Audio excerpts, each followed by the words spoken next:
we want to talk about not selling you on real estate, but we want to get you prepared for it. So the question is, what are people doing wrong? And we, Mudo and I, mortgage broker Mudo, and myself, Mohammed, real estate agent, have come across a lot of questions from a lot of our clients that we see they are simply either doing things wrong, maybe they're not getting the message, and it's not their fault. Unfortunately, we're focused more on spending time. They're teaching us more on calculus, but not really on personal finance. And unless you're getting this lesson from either your peers or your family, friends, you really are stuck not knowing, some of the basic stuff that can save you thousands, in some cases even tens of thousands of dollars. So since we didn't really get a lot of votes on the poll, just looking at the numbers here, people have shown some interest about real estate and more so even on credit, which is perfect because those are the two topics that we are going to focus on. There's other things that you want to talk about, just hit it in the chat below, and of course we'll go over it together. So with that said, let's dive right in.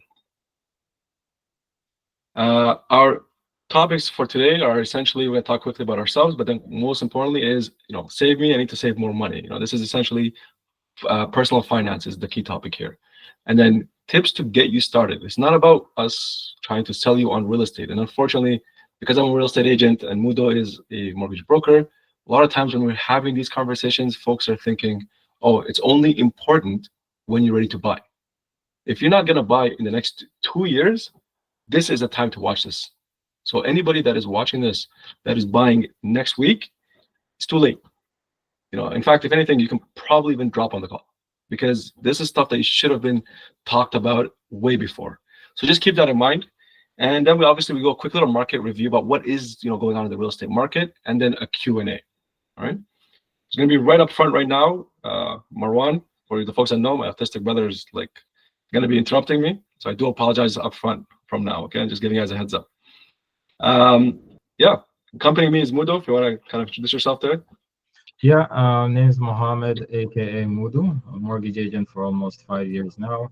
I'm very interested in helping the community understand finances, particularly mortgages. It's an important topic, and not a lot of people are well versed in it. So hopefully, I can help with that. Excellent. And just FYI for folks, I'm going to admit everybody. Just Mudo, if you don't mind keeping an eye on that part of it and just admitting people as they come in. My name is Mohammed Ali, engineer turned real estate agent. Been in the industry for about 10 years now. We're focusing a lot on residential, a little bit on commercial. We work throughout the GTA for the most part, but we do have partnerships throughout Canada as well as the US actually. So if you are looking for real estate really anywhere, or even any personal advice, or even just shopping the marketplace or thinking about any questions, feel free to reach out. I want to explain one thing about this, our network here, right? And the network is going to be your net worth, the cliche statement. We're not just a resource for you to, let's say, look at properties or to get a mortgage. If you needed even, contractors, you needed, lawyers, you needed any sort of, we even have, I think, on the call, some financial advisors that are specifically, this is their bread and butter. They can figure out everything for you, whether it's a repair in the house or managing your portfolio. So, lean on us to get to other individuals as well, and we totally don't mind supporting that. So we are a network that we have to all work together. And the one big thing that everybody gets kind of nervous about is privacy. We're talking about finance. We're digging into people's credit reports, digging into their financial situation, their family situation. Everything you say stays between us, and it's very, very important for us to maintain the integrity, not just of our work, but obviously for you, so you have peace of mind that you can even come to us. So anything we talk about is not something I go talk about at the dinner table with my family.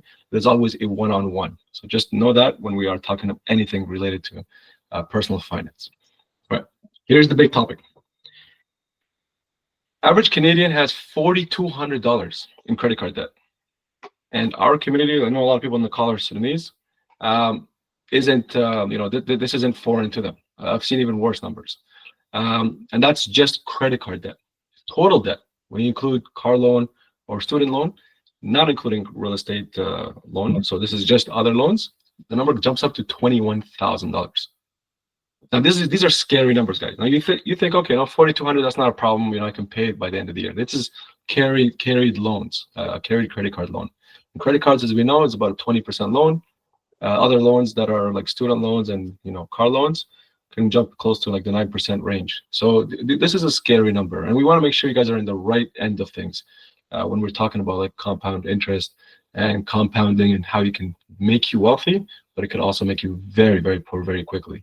So we just want to kind of focus on these things today. So where do I start?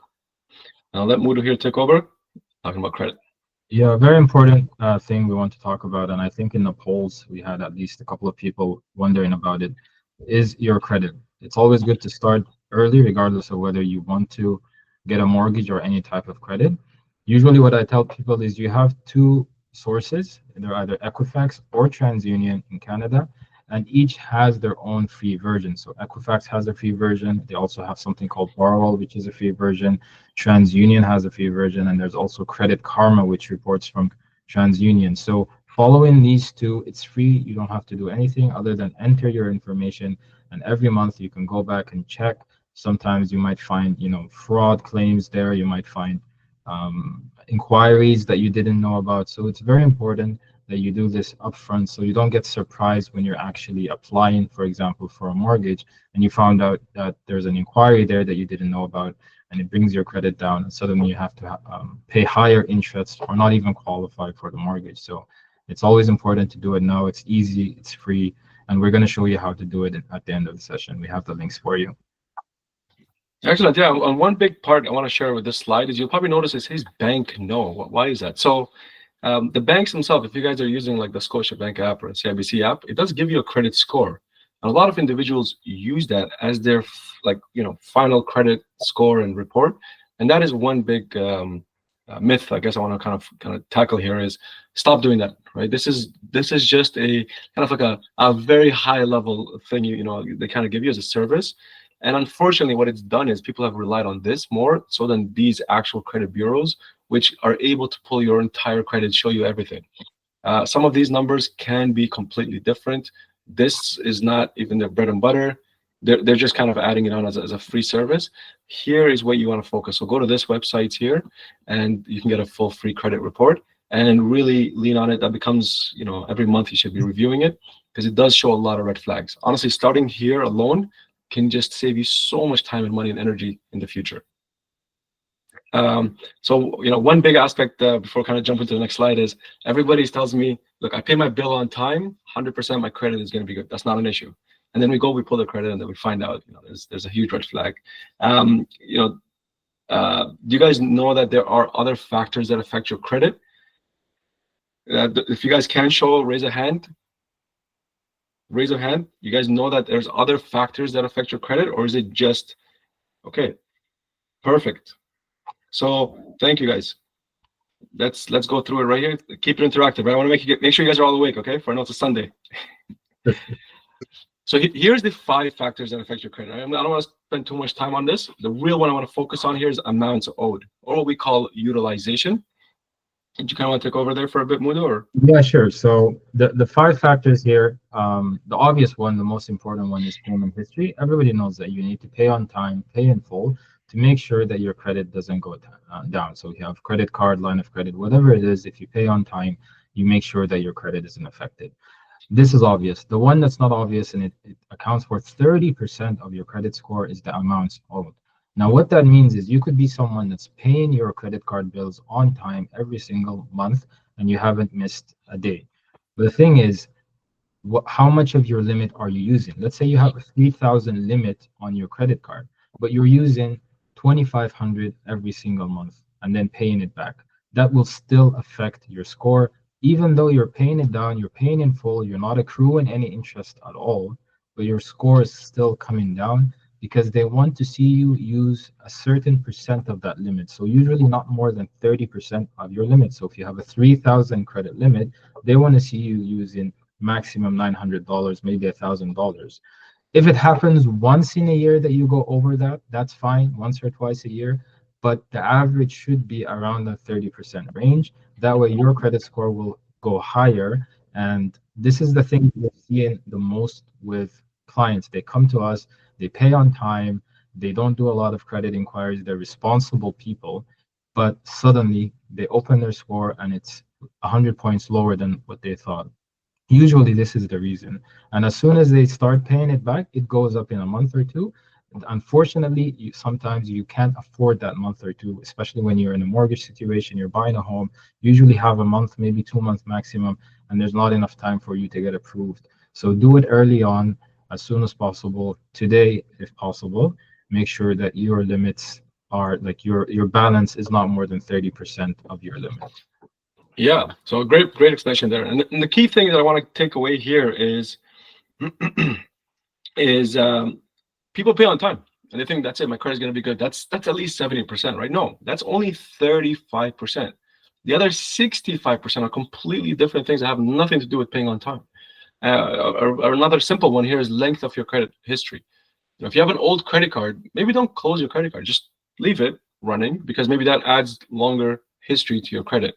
Yes, it's 15%, but that's something to consider. And the big one that we talked about is the utilization, ensuring that the utilization stays low. A great question came in and said, what credit score should we look for a mortgage? Mudo, you want to take that over? Yeah, that's an excellent question. So usually for mortgages, most of the time it's 680. That's the standard with banks, 680. So anything above 680 should be okay. If you want to be on the safe side, I would say above 700 is always a good target.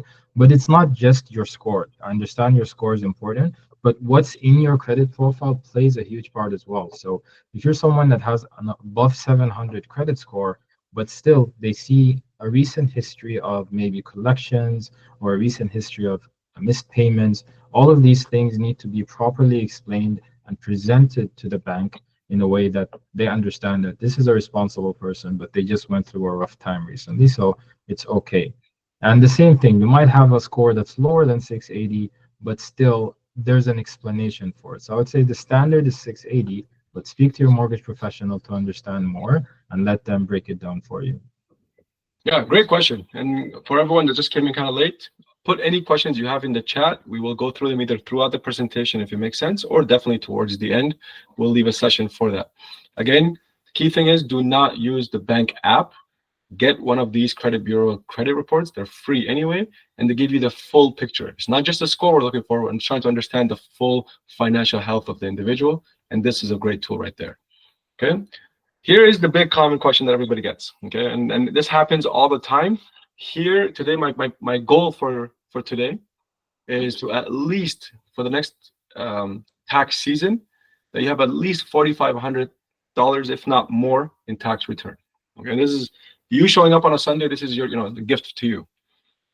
Everybody comes to me and, I guess, alhamdulillah, congrats, solid, strong financial situation. They have $100,000 and they're putting it in a savings account. Literally just sitting in a savings account. It's not even being invested, and it's just sitting in a, and then they're happy. They say, oh, no, it's not in a savings account. It's in a TFSA, tax-free savings account, right? They're excited about that. So if you're considering, not to buy a house now, but considering to buy a house, even in 4 or 5 years from now, this is important for you to listen to, okay? It's not about buying now. It's just preparing for the future, up to 5 years from now. Listen to this. You got to stop using the TFSA for purchasing a home. You have to consider the other instruments that are available to you. RRSP, Registered Retirement Savings Account, and FHSA, the First Home Savings Account. The latter here was a bit newer, was introduced last year, and you could still contribute for last year's 8,000 contribution room. So we're going to dive into this. This next slide is a little bit text heavy, but we're going to go through it in detail, all right? And again, this is going to be recorded, and you can come back and reflect this. And all your emails, you guys will send you all a newsletter, so you'll kind of keep up with what's going on in the marketplace as well. So just let's follow along here, okay? So the First Home Savings Account on the left side here allows you to input $8,000 every year. You do have a lifetime contribution of $40,000. You're allowed to go back 1 year. Okay. What is the benefit of these? I want to focus on this line right here. So the third line, everybody, okay? For both of these, it's a yes. This is what we call a tax-deductible contribution. What that means is, and we're going to go through that in the next slide, is whatever your income is, whenever you put money into this account, so if you put in $8,000 into this account, your taxable income gets reduced by $8,000. So if you're paying, let's say, a 30% tax bracket on that, and then you're doing $8,000 contribution, you just saved $2,400 in taxes for this year, which means when 2025, when you do your taxes, which is next year in February, you'll get the credit back. And we're going to go through an example and show you how much money that a lot of people just leave on the table. Let's continue here. Tax-free withdrawals. You can put the money in here, and if you're going to purchase a home, you can pull the money right out. It's not going to be considered as income. So you got the tax benefit from it. You reduced your income, your taxable income, but then you can withdraw without any issues. Okay, we're only focusing on FHSA for now. Repayment required. Some of these programs you have to pay it back. FHSA, you don't have to pay it back. Carry forward. Seems like there's only 1 year of carry forward. I think we have Matez on the line, which is he's a professional or financial, so he can maybe correct me if I'm wrong in this, but I believe it's 1 year that you are able to roll it over, which means if you open it today, you can put 8,000 for 2025, another 8,000 for the year that you didn't do it, which is 2024, last year. Investment growth. This is huge, guys. This one here is, if you don't know how to invest your money, you don't want to just leave it in a savings account for 2, 3, 4 years until you maybe one day purchase a house or whatever you decide you want to do with this. You can invest this money. It doesn't have to just sit in a regular savings account, just sitting there, maybe earning 0.5% interest or whatever 2% interest they give you. You can put it in the markets. So FHSA lets you do that. Same thing with RSP. Yeah, and I think to your point that you mentioned that people are using TFSAs. Yes, TFSA is a good thing to invest. It's tax-free investment growth, but look at this account. It's tax-free investment growth plus taxable income, which means whatever investments you have in there, whatever you put in there, it is tax deductible. So if you're making, for example, we're going to give you an example, but if you're making 100,000 and you put 16,000 there, now your taxable income is 84,000. So you're paying taxes on 84,000 as opposed to 100,000. So it gets the best of both worlds and helps you on your home journey. Yeah, like a tax-free savings account has its niche reason to use. We can go through that, but the amount you save in taxes, if you think about that year, you just save 30% or 20%, whatever your tax bracket is. If making even more, sometimes 40%, right? You're not going to go to the markets and make 30, 40% in that 1 year. So it becomes very advantageous to use that. So these two is exactly where you want to put your money first. Okay, and yes, this money is going towards a down payment. It's a great question. We'll go through the details more, but walk with me here.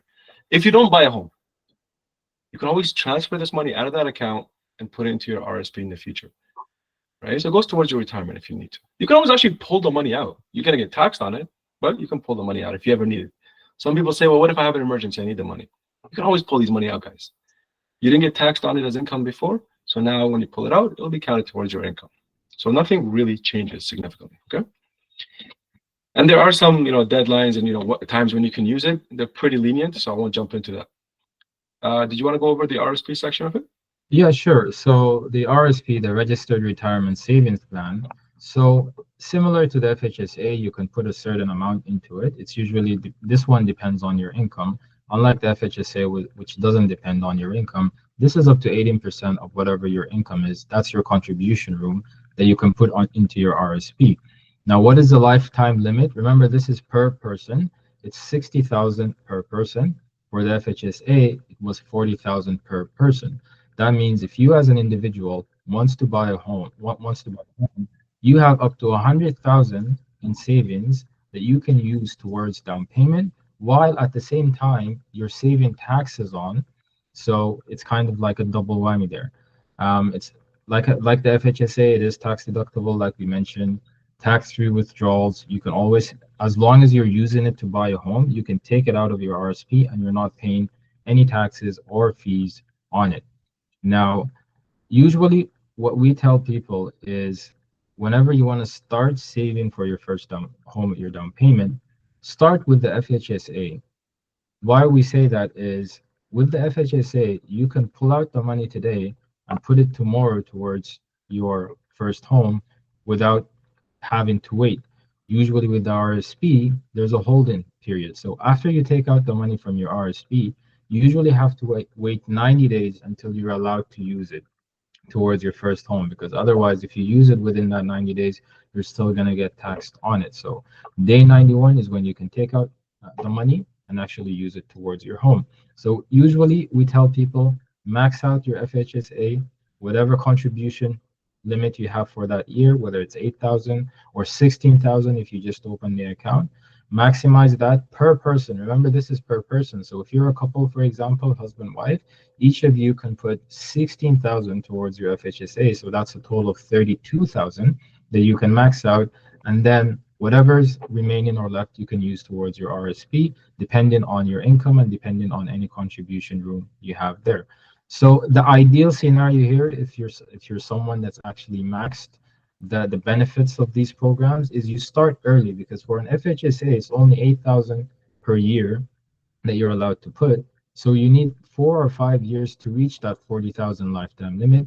Same thing with the RSP, depending on your income, it might take you a couple of years to actually get to that 60,000. So always start early so you can benefit from 100,000 per person, and that's 200,000 per couple. So husband 100,000, wife 100,000. Now that's 200,000 that you are able to use as taxable to save it from being taxable income. And the savings is huge. We're going to give you an example here. After you see that example, you're going to see the benefit and understand why it's so important to use these programs if you're a first-time home buyer. You're muted, I think. There you go. Am I good now? All right. Yeah. So I told you guys, I promised you guys a quick little breakdown. Okay. So what you're seeing here is annual income, 100,000, 100,000. Here's somebody that is using, in this right side, somebody is using all of the benefits, RSP and FHSA. They just did it all in 1 year. Okay, let's just say you today have a lot of contribution room in your RSP and you have your FHSA and you want to buy, let's say, at the end of the year, right? I'm just throwing this example. Versus somebody who doesn't use it. By the way, if you don't use it, you lose it. It's not like you're gonna, okay, fine, I'll use it on my second property maybe in 20 years. No, it's you cannot do that. If you are a homeowner or was a homeowner in the last 4 years, you actually don't have these options anymore. So gross income is 100,000, 100,000. RSP contribution for this person is 0. This individual maximized it at 60,000. This is per person, by the way. FHSA, same thing, $0 for this person. This person did 16,000. Your taxable income is 100,000. If you just type it into any of those income calculators, you're paying about 26% average tax. At 26,000 is what you give to, I guess now it's Carney, right? So he says thank you. And then here you can take advantage of these programs. You lower your taxable income to 24,000. At that bracket, you're averaging about 13%. And your government is, a little bit upset that you're only giving them $3,000. So as a person, you just saved 23,000 if you were to take advantage of this entire amount. A very high level, crude way of doing it, but this is what you're walking away with, right? If you can come today and say, look, I came out of this presentation with this in mind. By the way, this is money that wasn't taxed, right? You only got taxed a little bit here. So if you go back today and need to, God forbid, you need to pull the money out, handle a family emergency, the money is there, still under your name. You can pull it out, but you will get taxed on it, which is fair. You pulled it out for a different reason from purchasing a home, so then you'll get taxed on it, right? And then, like whoever speaks Arabic here, بيشيلوا حقهم الناس there. So they know how to get theirs. So that's what's happening here. There's a huge misconception where, what if I need the money? And then 2 years go by, 3 years go by, right? And they're just paying the taxes on it, right? And they're paying the 26, they're paying, and they're forgetting that, look, you can always go back to this money. And yes, you'll be taxed on it, but that's because you weren't taxed on the way in. So you're gonna get taxed on the way out. Okay, so just keep that in mind. So the summary, this is half the presentation. Don't log out. This is just half the presentation, right? Is the financial part of it is, do not use your banking app for your credit at all. Like don't even look at it as, what, it looks like it's healthy, khalas. No, don't even use that. Right away, sign up to either Equifax, TransUnion, Credit Karma, Borrowell, I don't care. Sign up to one of them, review the full credit report. make sure that all the accounts that are there are actually yours. If there's something that's not there, if you go to transunion.ca or .com, I forgot what it is, and you type dispute, it will actually, they have to reply within 1 month if something there doesn't make sense, or it'll be removed. So don't come up with an excuse saying, oh, well, this is not mine. It's probably somebody opened an account. And my name is Mohammed. So like everybody, I had an account that went into collections. That wasn't even mine. Disputed it within a month. It got cleared. So it happens to anybody. So just be very mindful of that. And that's how you can solve this credit issue. It's not about how much you make. It's not about asking, boss for more money. It's just how much you can keep. So reducing your debts, staying within your bounds, focusing on things that are not even your account, get those out of the way early, years early. It's okay. So far, we haven't talked about anything regarding buying a home. Yeah. Other than these, first home accounts. We're not talking about market. We're not saying buy a home. We're not saying anything. The reason we're saying all this and why we're focusing on personal finance first is because this is stuff you can control. You cannot control a promotion. You cannot control making more income. It's a lot tougher. People think you can just work more hours. Not always. But you can control a lot your own financial health if you just manage your finances appropriately and are aware of what you can even manage. Some people, unfortunately, don't even know they have these tools. And just going make back to that frequent revision of your score, both of them, Equifax or TransUnion, we're going to give you the links on how to do it. But it's very, very important. One example I had was a client that we were in the process of doing their mortgage. They were going to close in a couple of weeks. And when we pulled their credit, as soon as we got the application, they thought that their score was 700 or 800 because they always paid on time. They even knew about the credit utilization, which is 30% of your credit limit. But when we pulled the score, it was close to 500 and something. So he was shocked. What we found out was one of their subscriptions, I think it was a Netflix subscriptions, they canceled the subscription, but something happened on the back end with Netflix where they didn't cancel it. And now they were going on into default. So they didn't know they were going into default. The account went into collections and their score was just dropping. And this could have been mitigated by simply checking your score. You're seeing that your score is starting to go down and you just dispute it. Like you mentioned, you go and you dispute it and your score comes back normally. So you don't have to be surprised when it comes to your actual application, whether it's a mortgage or a car or any type of loan. Name is Mohammed, aka Mudu, a mortgage agent for almost 5 years now. I'm very interested in helping the community understand finances, particularly mortgages. It's an important topic and not a lot of people are well versed in it. So hopefully I can help with that. Excellent. My name is Mohammed Ali, engineer turned real estate agent. Been in the industry for about 10 years now. We're focusing a lot on residential, a little bit on commercial.